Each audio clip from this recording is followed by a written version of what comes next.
UDF-ന് ഭരണം കിട്ടും എന്ന തോതിലുള്ള ഒരു പ്രചരണം വ്യാപകമായി ഉണ്ട്. LDF-നേക്കാൾ UDF-കാരാണ് കൂടുതൽ ആത്മവിശ്വാസം പ്രകടിപ്പിക്കുന്നത്. വോട്ടിംഗ് ശതമാനവും സാമുദായിക ശക്തികളുടെ ബലാബലവും ഗവൺമെന്റ് വിരുദ്ധ പിണറായി വിരുദ്ധ വികാരവും ഒക്കെ UDF-നെ സഹായിച്ചിട്ടുണ്ട് എന്നാണ് പൊതുവിലയിരുത്തൽ. ഏതായാലും കോൺഗ്രസ് അടക്കമുള്ള UDF അധികാരത്തിൽ വന്നാൽ മുഖ്യമന്ത്രി കോൺഗ്രസ് ആയിരിക്കും എന്ന കാര്യത്തിൽ തർക്കമില്ല.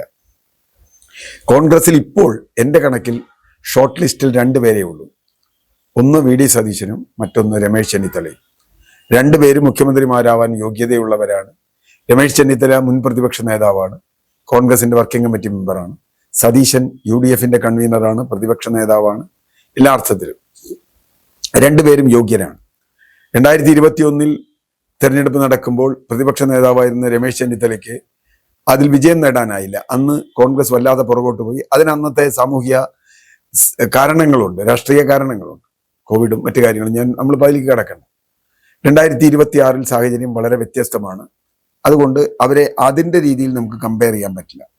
എങ്കിൽ പോലും 2021 മുതൽ 2026 വരെയുള്ള കാലത്ത് പ്രതിപക്ഷ നേതാവ് എന്ന നിലയിൽ സതീശന്റെ പ്രവർത്തനങ്ങൾ വളരെ ശ്ലാഘനീയമാണ് എന്ന് എല്ലാവരും സമ്മതിക്കുന്ന ഒരു കാര്യമാണ്.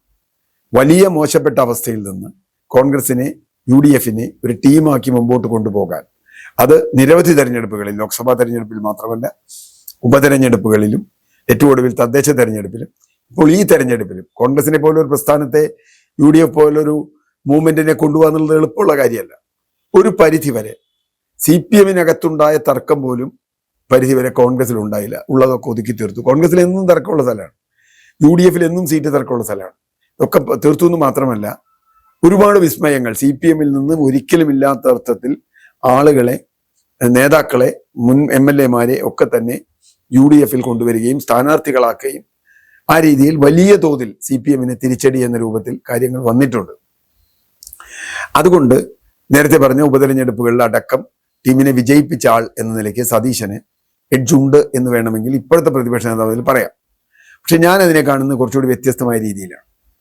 ഇപ്പോൾ റിസൾട്ട് കൂടി ആശ്രയിച്ചിരിക്കും ഇത് എന്നാണ് എൻ്റെ ഒരു തോന്നൽ. ഉദാഹരണത്തിന് ഒരു വലിയ വിജയമല്ല നേടുന്നത്, ഒരു 75-85 ഇടയിൽ, ഇനി 90 താഴെയാണ് സീറ്റെങ്കിൽ സ്വാഭാവികമായും സാധ്യത പരിചയസമ്പന്നനായ ചെന്നിത്തലയ്ക്കാവും കൊടുക്കുക. പിന്നെ ഷെയർ ചെയ്യുമോ എന്നുള്ളതൊക്കെ രണ്ടാമത്തെ കാര്യം. ചെന്നിത്തലയ്ക്ക് ആവും, കാരണം ഇതിനെ കൂടെ കൊണ്ടുപോകാൻ. സതീശൻ കുറെ കൂടി കർക്കശ നിലപാടുകാരനാണ്, കടുത്ത നിലപാടുകാരനാണ് എന്നാണ് അറിയപ്പെടുന്നത്. ഇപ്പോൾ VS-ന്റെ പോലെയാണ്. അപ്പോൾ കടുത്ത നിലപാടുകാരൻ അദ്ദേഹം ഇപ്പോൾ രാഹുൽ മാങ്കൂട്ടത്തിൽ വിഷയം മുതൽ അതിനു മുമ്പ് അൻവറിന്റെ വിഷയത്തിൽ അതുപോലെയുള്ള വിഷയങ്ങളിൽ കൃത്യമായി നിലപാട്, NSS-യുമായിട്ട് ബന്ധപ്പെട്ട് SNDP-യുമായി ബന്ധപ്പെട്ടൊക്കെയുള്ള വിഷയങ്ങളിൽ കൃത്യമായി നിലപാടെടുക്കുകയും ആ നിലപാടിന്റെ അടിസ്ഥാനത്തിൽ സംഘപരിവാർ വിരുദ്ധ രാഷ്ട്രീയത്തിന്റെ കുന്തമുനിയായി സതീശൻ മാറുകയും ചെയ്തിട്ടുണ്ട്. അത്രയ്ക്കുള്ള ഒരു ക്രെഡൻഷ്യൽ ചെന്നിത്തലയ്ക്ക് ഇല്ല എന്നാണ് പൊതുവെയുള്ളൊരു വിശ്വാസം. പിന്നെ ഒരു ആക്രമണോത്സുകമായ സ്വഭാവമാണ്. അതുകൊണ്ട് തന്നെ സീറ്റിന്റെ എണ്ണം കുറവായിരിക്കുകയും ഘടകകക്ഷികളെയും കോൺഗ്രസിനെയും മാനേജ് ചെയ്ത് കൊണ്ടുപോവുകയും ചെയ്യണമെങ്കിൽ സാധ്യത ചെന്നിത്തലയ്ക്കാവാം. നേരെ മറിച്ച് 90-100 സീറ്റിലേക്ക് UDF അവകാശപ്പെടുന്നത് പോലെ വന്നാൽ ഒരു സംശയവും വേണ്ട, സതീശൻ തന്നെയായിരിക്കും കേരളത്തിന്റെ മുഖ്യമന്ത്രി. അതിന് കാരണം ഇത്രയും വലിയ വൈകാരികമായ ഒരു അന്തരീക്ഷം സൃഷ്ടിക്കുന്നതിൽ, UDF-നെ മുമ്പോട്ട് കൊണ്ടുപോകുന്നതിൽ സതീശന്റെ പങ്ക്, അത് സതീശന്റെ നേതൃത്വത്തിൽ യൂത്തിന്റെ പങ്ക് പ്രധാനമാണ്. രണ്ടാമത്തെ കാര്യം, കൂടുതൽ പ്രതീക്ഷയോടെയുള്ള വീക്ഷണങ്ങൾ അവതരിപ്പിക്കുന്നത്, പുതിയ കാലത്തെക്കുറിച്ചുള്ള അറിവുകൾ, അത് കാലാവസ്ഥാ മാറ്റം മുതൽ യൂത്തിന്റെ കൺസേൺസ് വരെ അഡ്രസ് ചെയ്യാൻ സതീശന് കഴിയുന്നുണ്ട്. അത്രയും രമേശ് ചെന്നിത്തലയ്ക്ക് കഴിയുമോ എന്ന് ഇതുവരെ ബോധ്യപ്പെട്ടിട്ടില്ല. അതുകൊണ്ട് ഒരു പുതിയ കാലത്തിന്റെ മുഖ്യമന്ത്രി വേണം എന്ന് കോൺഗ്രസ് ഹൈക്കമാൻഡ് തീരുമാനിച്ചാൽ അത് സതീശനായിരിക്കും. ഒരു കാര്യം കൂടി ഇതിനോട് ചേർത്ത് പറയേണ്ടതുണ്ട്. കോൺഗ്രസ് ഹൈക്കമാൻഡ് രാജസ്ഥാനിൽ ചെയ്ത മണ്ടത്തരം ഇവിടെ ചെയ്യും എന്ന് ഞാൻ പ്രതീക്ഷിക്കുന്നില്ല. കാരണം രാജസ്ഥാനിൽ എന്താ ഉണ്ടായത്? BJP അടിച്ച് തകർത്ത് BJP-യുടെ അപ്രമാദിത്വത്തിന്റെ സമയത്തും കോൺഗ്രസ് അവിടെ തിരിച്ചു വന്നു. ആ തിരിച്ചു വന്നതിന് കാരണം പ്രധാനമായും ജ്യോതിരാദിത്യ സിന്ധ്യ അടക്കമുള്ള ആളുകളുടെ നേതൃത്വത്തിൽ യൂത്ത് വിഭാഗത്തിൽ നടത്തിയ വലിയൊരു മുന്നേറ്റമാണ്.